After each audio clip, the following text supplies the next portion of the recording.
All right, we are going to get the next panel started.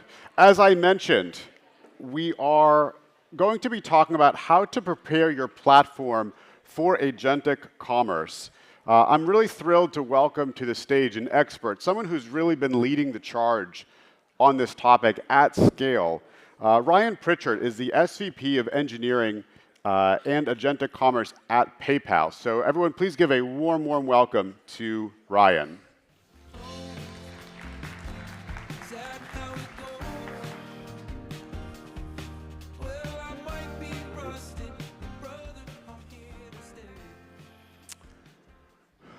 All right, well, Ryan, would love to just quickly hear a little bit about your background and what you do at PayPal to kick us off. Sure. So I've been at PayPal for about 8 years, and I focus on a couple different areas. One is obviously agentic commerce. That's where I probably spend a majority of my time these days. But I also run engineering for small businesses as well as financial services. So the financial services area is effectively anything that covers, for both consumers and merchants, anything PayPal branded that we own and operate. Our credit cards, debit cards, lending for businesses, things like that. Well, very good. It seems like the buzzword this year at every payments and tech conference has got to be agentic commerce. Yes. Before we get, though, into the strategy, I want to make sure that we all know what it is. Because I talk to a lot of people routinely, and everyone uses the word, but I actually think a lot of people don't really, truly know what it means. And even if they do, I'm not sure they could explain it. And so, in very basic terms, Ryan, what is agentic commerce? So agentic commerce is effectively when AI is used to find or buy things for you. That's a very oversimplified version. I think maybe a more nuanced description, though, is when AI is performing any or all parts of a commerce workflow. There's obviously basic things that people know about searching and discovering for products, adding items to carts, those constructs, making purchases, but there's also a bunch of things that happen after, post-purchase, that can be considered agentic commerce if AI is conducting any parts of that workflow. And maybe for the audience, tell us a little bit about what are some of the different stages that you think about as we have the evolution of agentic commerce? Yeah, so this is all playing out in front of us now. Probably a number of you have interacted with various parts of these stages, but I see these in front of us 3 stages right now. Stage 1 is what's called CUA, which it's the acronym, which is computer using agents. Effectively, this is when AI is interacting with all of the interfaces that have been built for humans over the last 30 plus years, also known as websites. So this was a big push last year from OpenAI. They had the operator model where you would go in and search for things and it would literally spin up a browser in front of you and interact with it like a person would interact with it. The good thing about that model is that it scales. Like there's tons of websites. It uses these websites that have already been built. That's the good thing. And the other sort of good thing is AI is actually pretty good at performing those jobs on the browser. It's not perfect. It's slow, though. And then probably most importantly, it's very expensive for AI to do that because effectively what it's doing in most cases is it's actually taking screenshots of it and analyzing what it needs to do next. And so really that's just the very start of that. That's stage 1. Okay. Stage 2 is where there's a lot of activity right now, and I think at the end of last year this really picked up, which is the layer underneath the human interface. These are all basically allows access for AI to connect to back-end systems. And so this allows AI to orchestrate a bunch of these workflows I mentioned before, searching for these products, but also creating carts, adding items to carts, even kicking off the payment process, all of this stuff. Now, this access is much, much better for AI because that's the language that AI talks, is whether it's, we'll talk about later on MCP, but machine to machines are what AI wants to do. That's sort of stage 2. And last year, a bunch of standards have come out. not quite at scale, and those are maturing, but that's sort of that stage 2. Lastly, stage 3 that a lot of people talk about, but it's not quite here yet, is really autonomous commerce. And so this is a really fun, thought-provoking stage where really the first 2 humans are in the loop. You're always there. You're kind of kicking things off. You're maybe interacting with the browser or interacting with an agent, but you're effectively there from beginning to end. With the autonomous, you may not be there, right? You basically are telling AI, hey, here's my intent. I don't want to be bothered with exactly how you do it. Go figure it out, literally beginning to end. And so there's a lot of implications or ramifications of that model. Very exciting, but that's sort of where we're progressing right now. And this is very, very early stages, really even for stage 2 and 3. Yeah, so I think maybe to kind of restate it for the audience, we started in a world of almost screen scraping, right? Taking screenshots, using OCR, using other technologies to extract where on the page you are, and then filling it in a scripting type way. We've now started to move where there are defined protocols where data can be exchanged. I think of it almost like back in the day, Plaid did a lot of screen scraping to get bank information. Then all of a sudden there was APIs that the bank started to expose, and I think we're just starting to get there with some e-commerce platforms that are exposing this, certainly not all though yet. Yeah, 100%. And in fact, while there's a number of these platforms that have these back-end systems available, but it's not unified, right? And so that's where the scaling issue starts to come in. Yeah, it reminds me a lot of the early days of the internet where there just weren't standards yet. Yeah. There was a lot of competing standards. It took a long time for it to kind of settle down and get to a point where it was truly universal and standard. So I think we're still probably somewhere on that adoption curve. Totally agree. Totally agree. As you think about, Ryan, what we need to go from stage 2 to 3, where we try to move to more full autonomy, which I think a lot of people, when they think of agentic commerce, that may be what they have in mind. Yeah. What do we need? What are the building blocks that are missing still to get there? Sure. So let's take a look at kind of where we are today. And I think most people, again, have probably interacted in this mode where there is substantial amount of AI that is influencing commerce decisions today. So call it discoverability. That is picking up, and there's some really interesting numbers behind that. So that's kind of where we are, sort of today. As we were talking about the agentic checkouts or stage 2 part of it, like I was just saying, it's really more adoption into these standards, which will follow in terms of like a standard protocol on how all these things work. But to get really to autonomous, I think there's 3 areas that need to be really locked in. And so the one is discoverability, like I said, making sure the systems are discoverable through the standard means.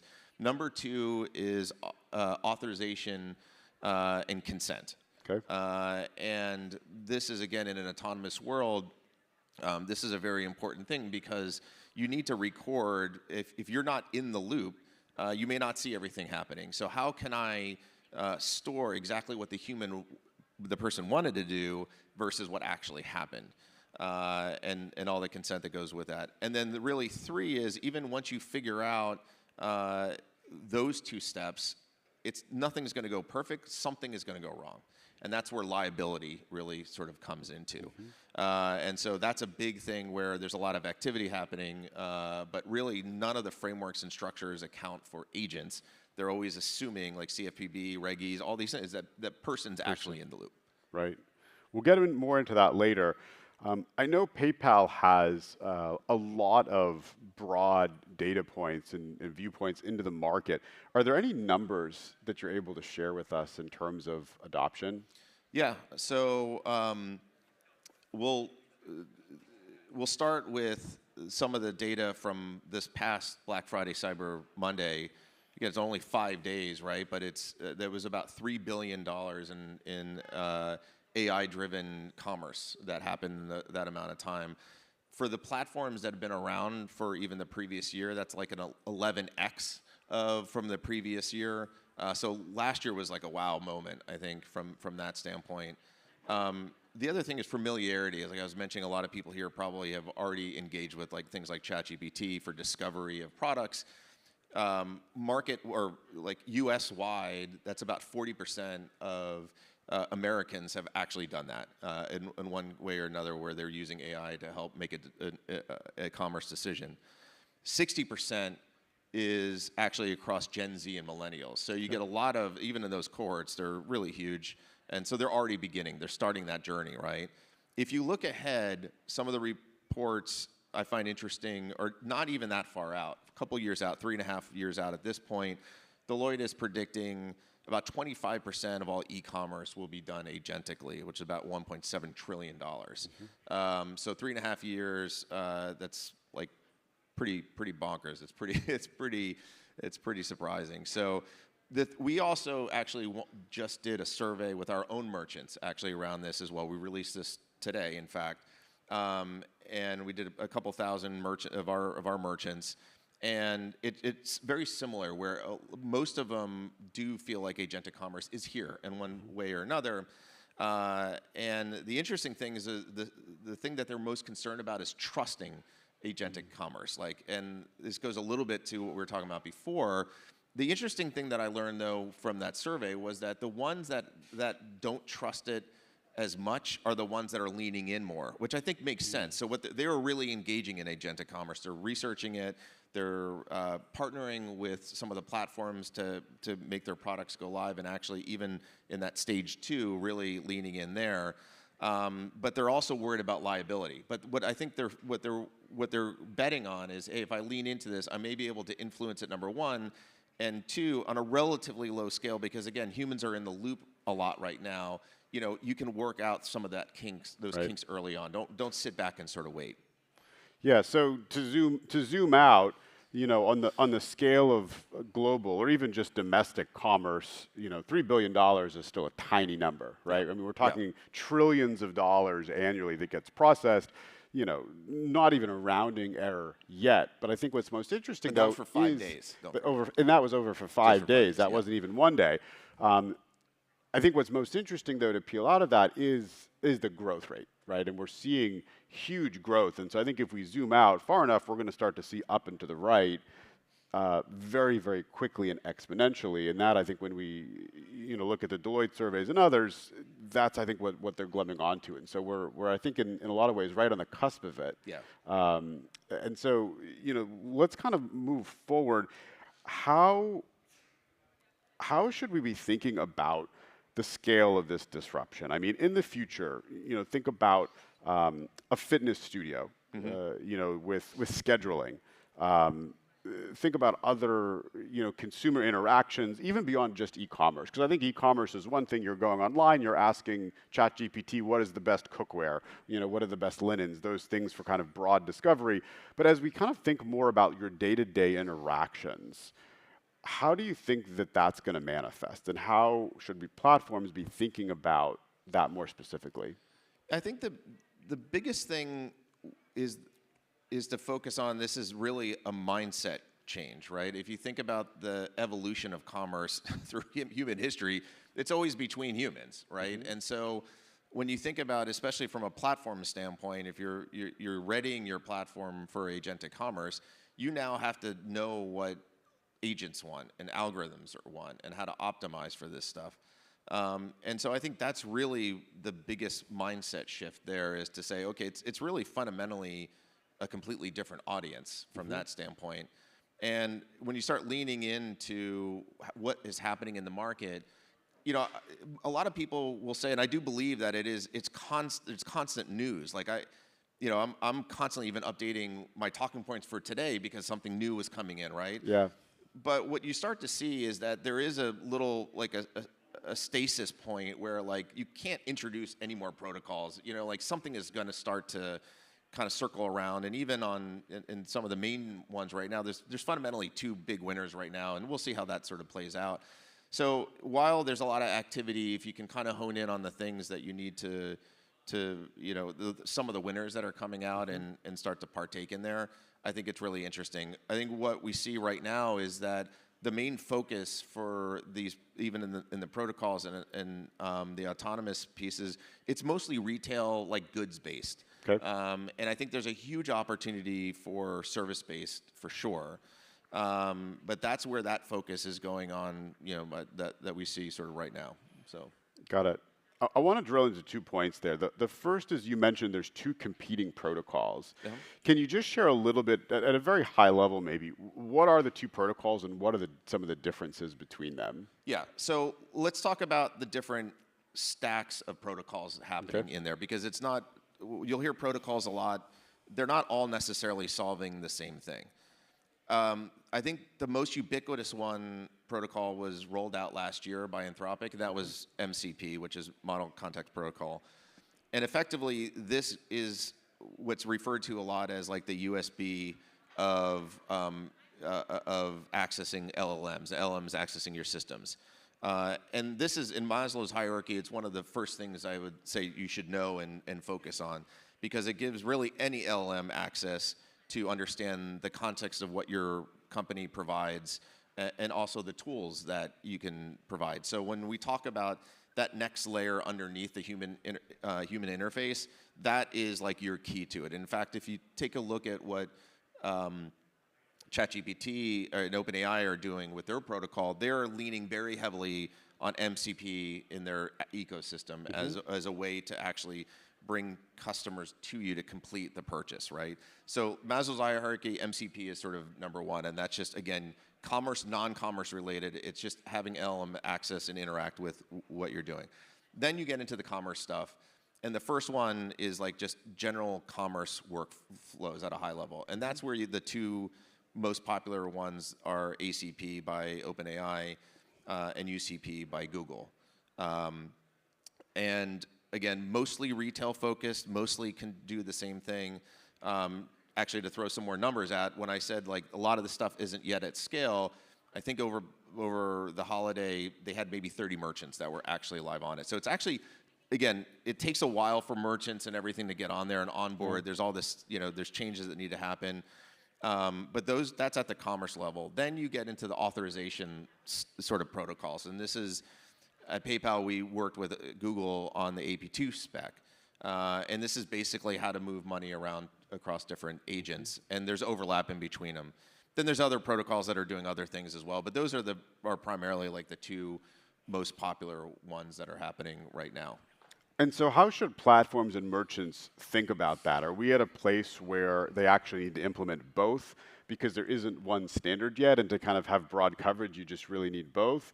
Is it pick one or the other and hope it wins? How do you think we should be thinking about this? So there are solutions out there, and PayPal happens to be one of them. I will plug it just right now, but this is something I actually do spend a lot of time on. We build what's called a store sync.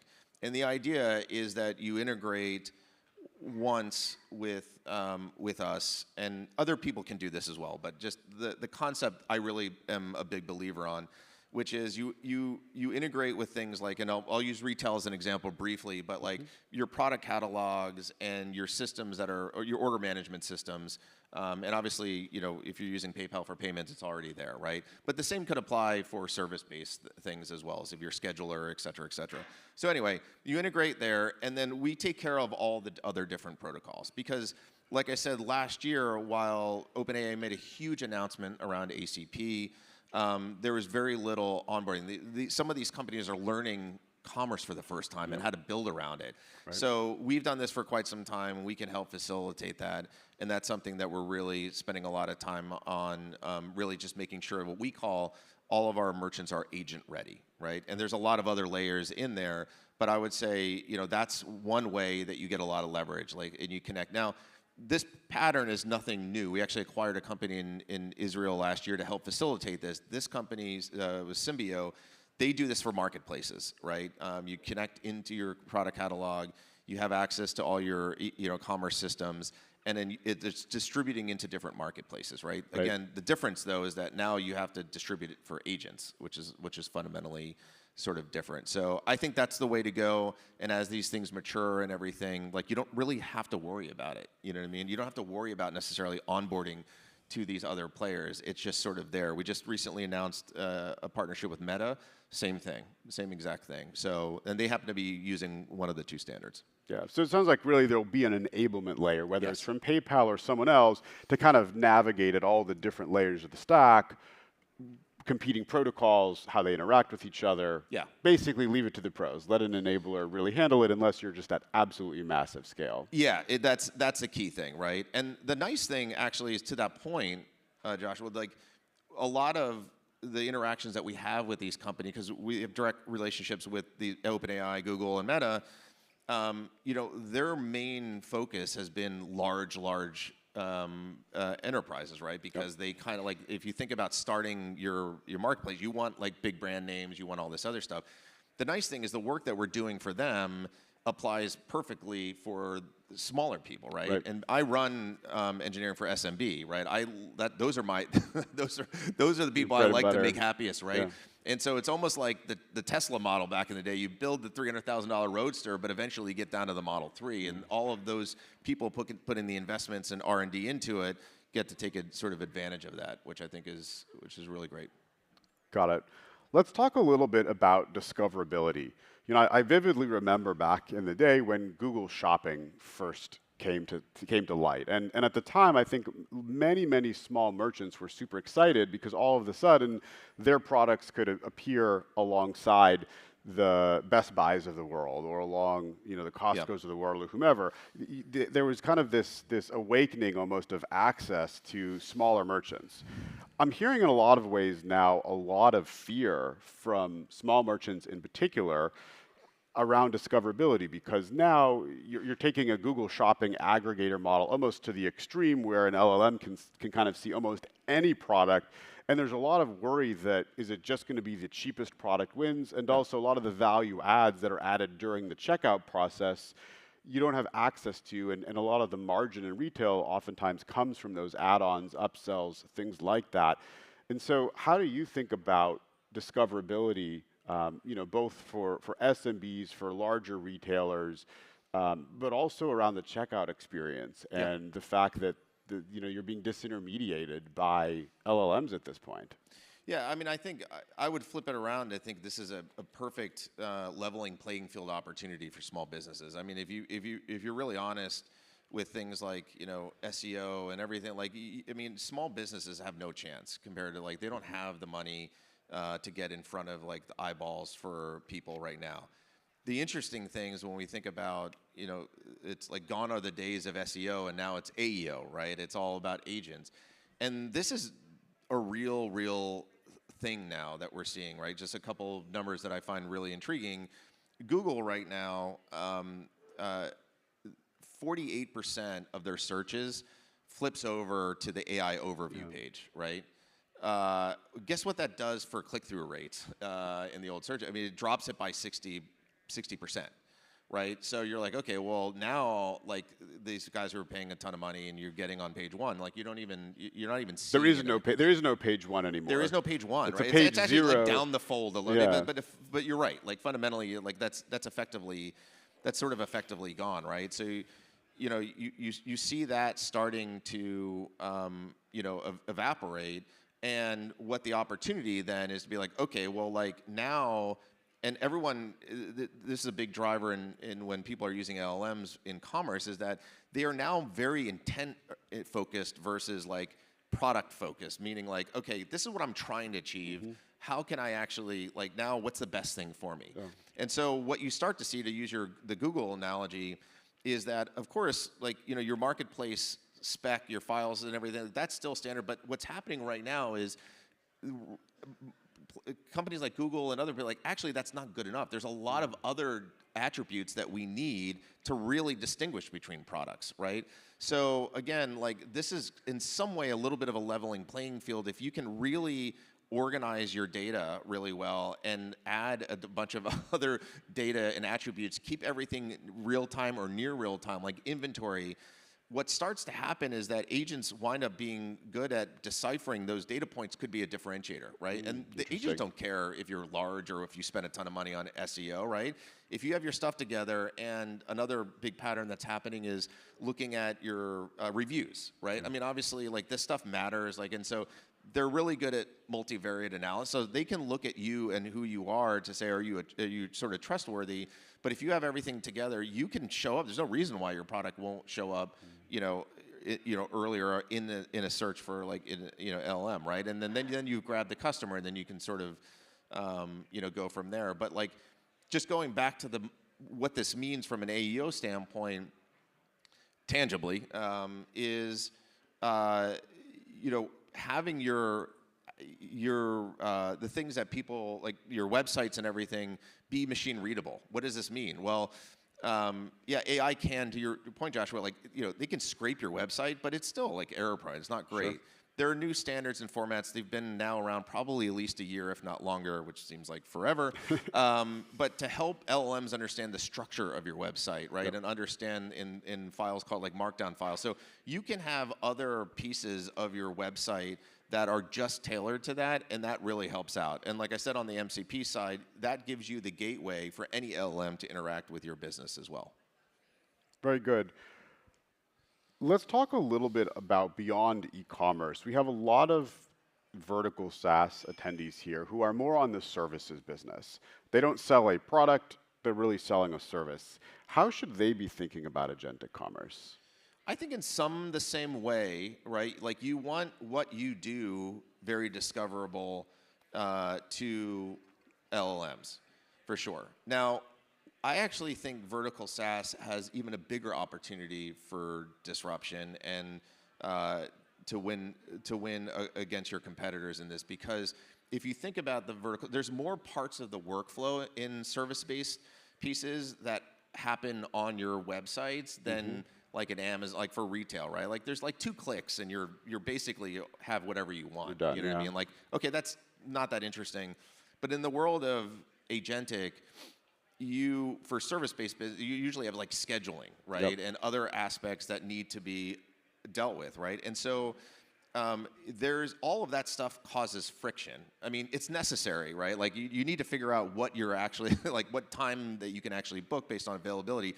It's a necessity, but whenever you're adding steps to a process, there's more potential friction in there. And so if your systems that are interacting with an LM can streamline that really, really well and can tell a great story about what types of services you do own, you have a huge opportunity there, in my opinion, to really grab like a ton of business from that standpoint. And just to be a little bit more concrete here, one of the fascinating things from a let's talk about like a fitness class. Okay, I want to go book a spin class Saturday sometime in the afternoon. We'll get back in this. Okay, if I know, like an LM may know in my local area, you're in my local area. That's a data point based on, again, like it can find that out if you have good machine readable content. Like, great, okay, I know this thing is close to Ryan. Awesome.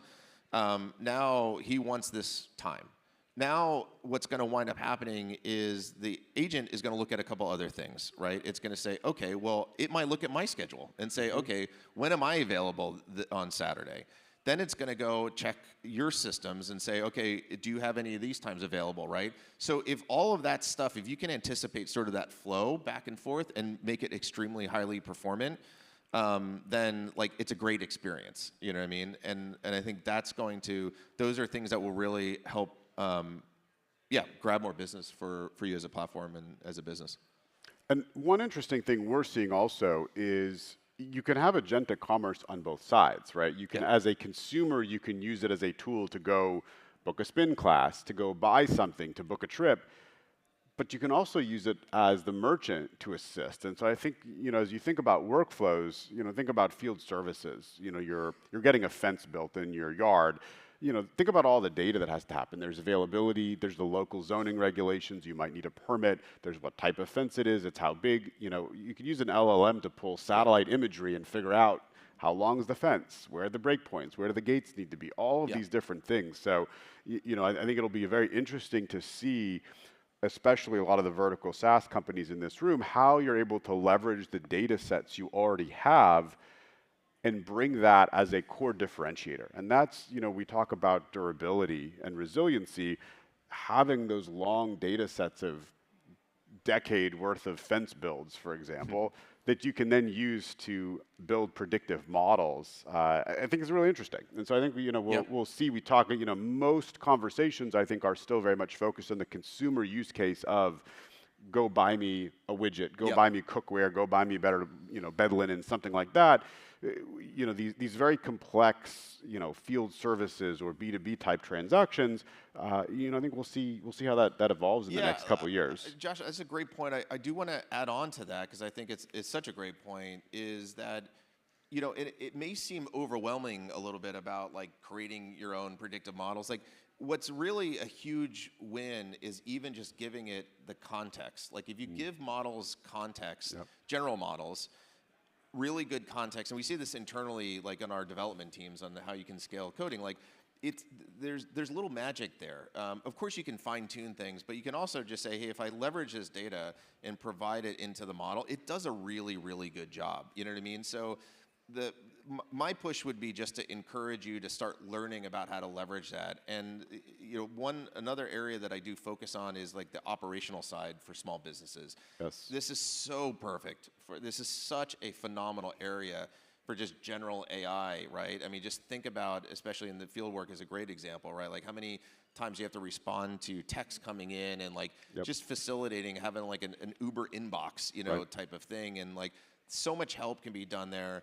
And your last point, I actually personally think the best opportunity for really scaling agentic commerce is the B2B. I think the B2B use cases is so great because you throw out a lot. It's a little bit simpler. You can start creating rules like, hey, when my inventory is low, go repurchase that. Great. Yep. Like like you can just kind of set it and forget it really easily.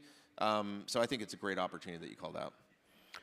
All right, I want to move us. We've got about 10 minutes left before Q&A. I want to move to talk a little bit more about infrastructure, trust, fraud. As you well know, we've been using AI and machine learning for well over a decade now to detect and prevent fraud.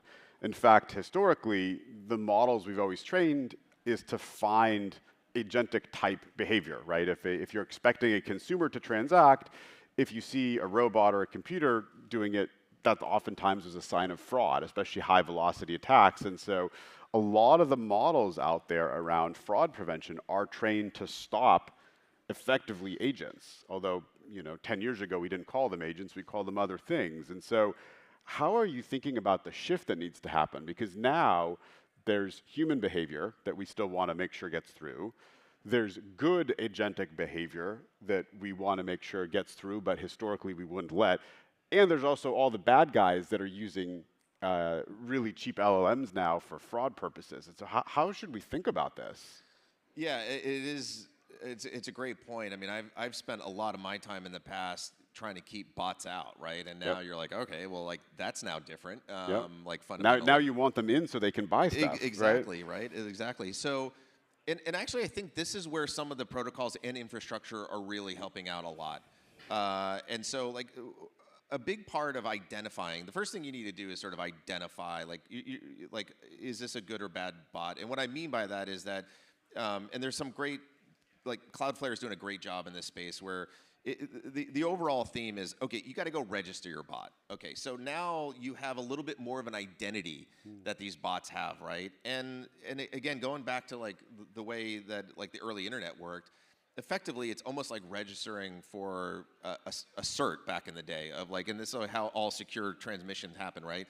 So you basically get to a point where you say, okay, well, is this, as traffic is coming in, do I know who this agent is or this bot, whatever, right? And that's one mechanism. Then when you get into the other protocols, what they're doing is actually creating very concrete and like cryptographically sealed ways to verify certain things are happening. Like it takes an identity from a human, matching it with intent, and then that stuff is added to the traffic coming in, for example. Right. And so, as somebody who needs to detect fraud, which we do all the time, what you're going to, as more and more adoption happens, you'll start looking and being able to inspect these payloads and say, does this information there? And it's all signed. You can actually verify it, which is great, right? So it's using techniques that are scaled. You know what I mean? And if they don't include that information, then we could say, oh, this is a higher risk of fraud. You know what I mean? And by the way, like for us, because we see two sides of the network, both consumers and merchants, we do this all the time anyway, so we can always fall back to something that's actually quite good today. So yeah, I mean, as these more and more adoption of the protocols, get adopted, I think it's going to add more and more security. So Interesting viewpoint. Can we dive a little bit more into the authorization chain? So when an agent makes a purchase yep. on, let's say my behalf, who authorized it? Where does that authorization live? And then also, how are the card networks, how are the payment networks thinking about it from a liability perspective? Yeah. Okay. So what happens sort of today, where we do have humans in a loop, because it does actually will scale for when you have autonomous, but it's setting the foundation for that world, right? So right now, if you're using ACP, which is OpenAI's protocol, and it's very similar to how AP2 does it and UCP does it on the Google side. But fundamentally, when you go to ChatGPT, I'll just walk through a scenario. Okay. I'm searching for, and in this case, again, I'll use just a product for, and I wind up going back and forth. I'm trying to find a beach ball or whatever it is. Yep. Okay, so it comes back and says, okay, we found what you want. Now, in today's world, what happens is that the user is present, and so you're like, okay, great, like buy me that beach ball. But what's actually happening for ACP transactions today, these are ones that are all within OpenAI to do end-to-end. What actually happens is a bunch of things behind the scene. And so what the agent or what OpenAI does is they say, okay, I'm going to take you, I know you, Ryan, because I've signed in through, almost everyone uses Google, I think, to sign in. We're going to use their identity to say, okay, this is you. And your intent was to actually buy this thing, Okay. right? Okay, great. Now what I'm going to do is I'm going to basically seal that, and then I'm going to send that, because I know what merchant it is, it doesn't matter. But since I know the merchant, what I'm going to now do is take that payload, and I'm going to send it over to your processor, your payment processor. What your payment processor is going to do is it's going to come back with what's called like a scoped payment token, right? And again, the naming will change down the road, but fundamentally what that scope payment token does is it provides a lot of rich data around important things. For example, all right, well, if your beach ball all in with taxes and everything are $200, I like expensive beach balls, I don't know, then like that is criteria in that scoped payment token that will be in there. By the way, that particular merchant will be there.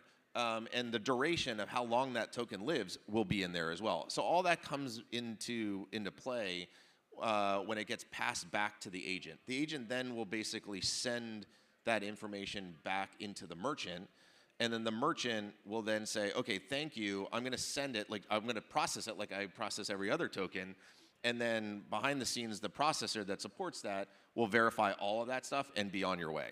Now, the reality is that today, people are in the loop, right? So it's kind of, the interaction is the same as there, but you can see that all of those layers and steps that are doing, you could easily scale out to autonomous use cases. For example, if I'm like, hey, I want to buy a beach ball, don't spend more than X, you know what I mean? And here's the general area that I want to spend it in. You can still do that intent with me. It just becomes a little bit wider, you know what I mean? But that will scale for those types of things, and that's kind of the interaction that's been designed into the system. And have you seen kind of the underlying, underpinnings of the payment networks, be evolved to support this yet? Oh, Does for sure. Visa and MasterCard have, this concept of scope tokens? Are the acquirers out there? Are the issuer processors? Like, are all of them kind of ready for this, or is this still, a barrier that needs to be overcome No, before? they're very much ready for it. I mean, they're defining a lot. We work with them a lot as well, right? And they've been great partners with us as well, because across all of that spectrum, there's a lot of different players that need to deal with, like, identity, for example, trust, right? And so in a world where you have these, like right now, they are open standards like UCP and AV, but effectively it's like one big company that's doing them, you know what I mean? And so what's nice about like the networks is that they are very heavily involved. They are spending a ton of time in there. We're, again, collaborating with them a lot, and they're very open to changes and as things go. Now, for one of the things, again, like just to identify how early on we are on this phase is right now, most people are really just dealing with like a credit card or a token, like for one card, right? There's no notion of like a wallet, right? And so we're starting to work with, but actually both companies in introducing a concept of a wallet where things get a lot more interesting and a lot more capable as a user, right? You know, so we're excited about that stuff. But yeah, I'm excited with where the infrastructure is going. Yeah, lot more complexity. Yes. You know, between all the protocols, the wallets, the scoped tokens. As we kind of start to wrap up here, what is one or two concrete takeaways that vertical platforms in the audience can start thinking about as we move later into 2026 and 2027? They need to be thinking about their agentic commerce strategy. What should you be doing today? I'll go back to some of the things that we talked about. I think get your business ready for to be discovered by agents, right? And again, actually, as of even like 2 days ago, like there's now a couple of companies I've seen popped up that just do AEO. You know what I mean? Yep. But tangibly, just getting a foot in the door with this is making a lot of your content that you have available, make it machine readable. And you can Google anywhere to find out how to actually do it. But that's sort of like a very low hanging fruit. Okay. The other thing I would say is I've sort of glossed over the concept of MCP. I would learn it. There are other mechanisms that you could do, but MCP is a very popular one. But the thing I want to focus on with MCP is that is going to be your front door. I would control your front door. And what that means is right now, a lot of MCP servers, there's like tens of thousands, if not hundreds of thousands now, anyone can create an MCP server. So there's a lot of unsanctioned ones, okay? And what they're doing is they're basically connecting into openly available backends. Don't do that. Control sort of your front door immediately.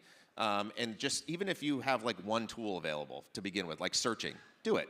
You know, you can host it on like Cloudflare or something like that. There's a number of ways to do it, but get your front door, own your front door, because what was going to happen is a lot of the people in the developer community search for these MCP servers, and they'll just grab the first one that they can find, right? So I would go own it, and then it's much better if it's like officially from you. And so I think those are good starting points from there.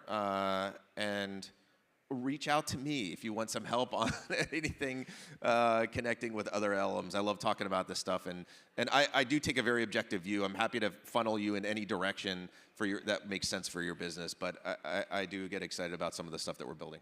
Yeah. We've got time for just a question or two. Anyone have a question for Ryan?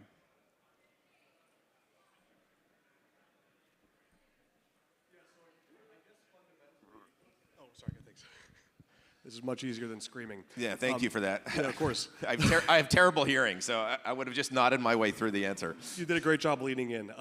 So fundamentally, anyone can create like an MCP as a wrapper over anything, right? I guess that's what you mean by controlling your front door.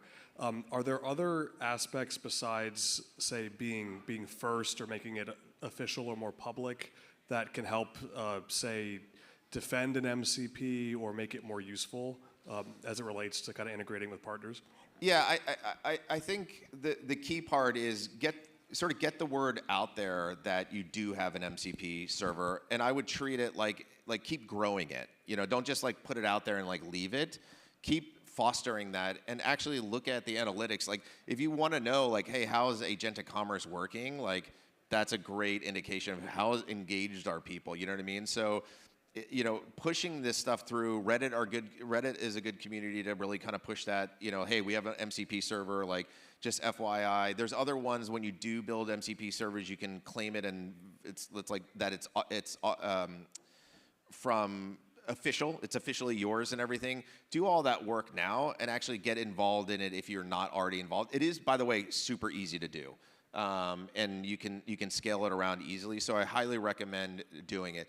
The other one, if you want to take a step further, is like I was mentioning, a lot of these protocols are retail. I don't know what your business is, but like they are retail centric, which is fine. But there's like almost nothing on the servicing side of things. You know what I mean? And that's really ripe. And so what you'll see is all these protocols are all on GitHub. You can basically access it, and you can contribute to it.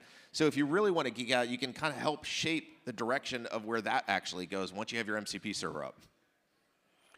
Very good. Well, really sage advice, Ryan. Really Thanks, appreciate Joshua. you being with us today. Ryan will be here throughout the day, and so please find Ryan and engage with him. Again, thanks to PayPal for being our premier sponsor here at the event. We're going to take a quick coffee and networking break after this. We will start promptly at 3:30 for the next sections after the break. Thanks again, Ryan, for being with us. Big round of applause. Yep.